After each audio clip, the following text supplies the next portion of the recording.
हे विद्वानों, जल, मृत्तिका यानी मिट्टी, पल्लव, पत्र, संग्रह, प्रस्तुति, इसको मैं देना चाहता हूँ।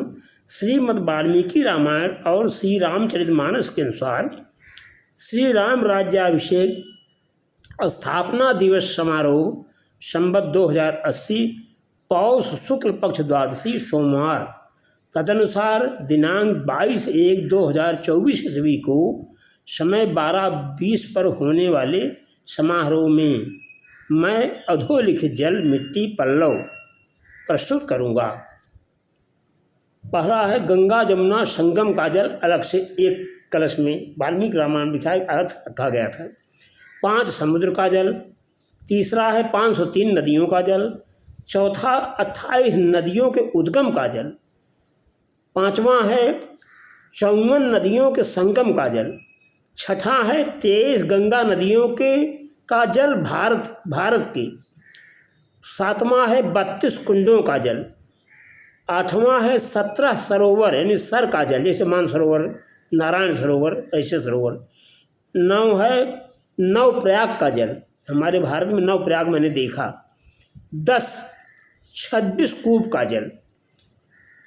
11 42 नदी सागर संगम का जल, यानी नदियाँ जो है सागर मिलती हैं उन संगम का जल। 17 नदों का जल। 13वां 11 गंगा नदियों का जल श्रीलंका की से संग्रहित। 14 45 नदियों का जल श्रीलंका से संग्रहित। 15वां 7 मुख्य नदियों का जल एक कलश में। हर विद्वान पढ़ता है गंगे जमुने चैव गोदावरी सरस्वती नर्मदे सिंधु कावेरी जलेस्मिन् सन्निधिं कुरु। हर विद्वान पूजा पाठ में पढ़ता है, तो मेरे पास ओरिजिनल है, ये अलग से मैं दूंगा। 16 15 नदियों का जल नेपाल देश की से संग्रहित। 17 5 नदियों का जल भूटान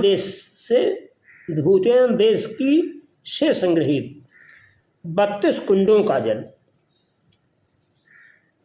51 तीर्थों का जल। कुल योग होता है, कुल योग जल संग्रह 923 नदों, नदियों, समुद्रों, कुंडों, संगमों, उद्गमों और तीर्थों का है। कुल टोटल करके 923 जल हैं। संक्षेपतः श्री राम राज्याभिषेक स्थापना के लिए सामग्री क्या मैं इकट्ठा किया हूँ। पहला है 923 जल संग्रह नदों, नदियों, समुद्रों, कुंडों, संगमों, उद्गमों और तीर्थों के जल का है। दूसरा है 571 मृत्तिका संग्रह जो नदों, नदियों, समुद्रों, कुंडों, संगमों, उद्गमों और तीर्थों की मिट्टी है का संग्रह। 8वां है पवित्रतम पल्लव वटवृक्षों, 5 वटवृक्षों, 2 पीपल वृक्षों, 1 उदुम्बर वृक्ष के पल्लव हैं। ये मैं 8 पल्लव प्रस्तुत करूँगा। पल्लव कलश स्थापना पल्लव लगभग करता है, चाहे जैसा पूजा पाठ हो। जय श्री राम, जय श्री कृष्ण।